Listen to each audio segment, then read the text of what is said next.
Здравейте хора, в днескашния урок ще ви покажем как да се направите сайт от Pitch Fusion. Ето ни файловете.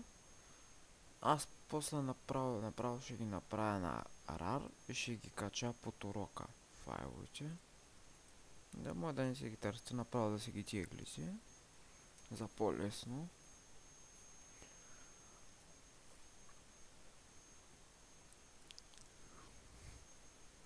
По нататъчните уроци ще показвам на Pitch Fusion как да се правите това работи на Pitch Fusion и разни други глупости.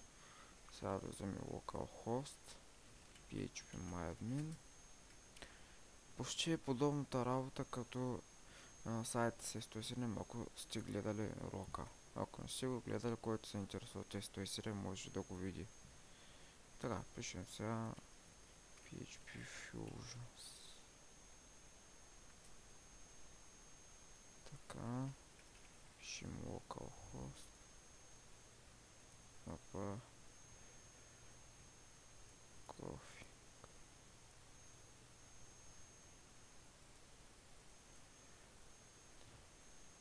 Чакайте, че нещо се бала сменято. Ето. Localhost, тук на English.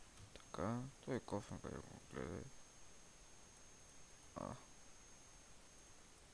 Извинете ме, чак. След малко ще продължа урока, само да намеря по-хубави файлове, че тия нещо не ми харесват. Добре, вече може да продължим урока. Вече това Pitch Fusion го има и на български, и на английски. Даваме next, вече всичко е окей. Така, тук пишем потребител базата Neuro. Тук ако имате парола, аз имам парола. Паролата е, че пиша. Име на базата е... Моята е PHP Fusions, така. Даваме напред. Добре, всичко е добре за сега. Пишем мими, админ, тук паролата за началото на адсцето на админ панелството. Тук пак повтарям паролата. Тук админската вече трябва да е друга. Тук е вашия имейл адрес. Даваме next, край. Ето го и нашото сайтче.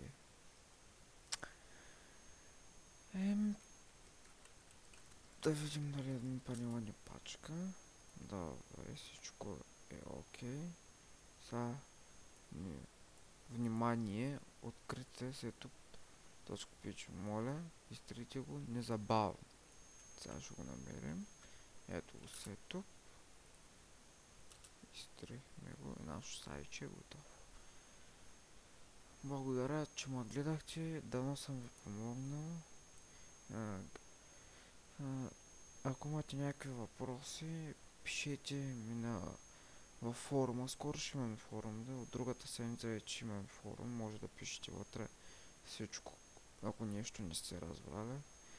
Довиждане от мен за сега, да не съм ви помогнал.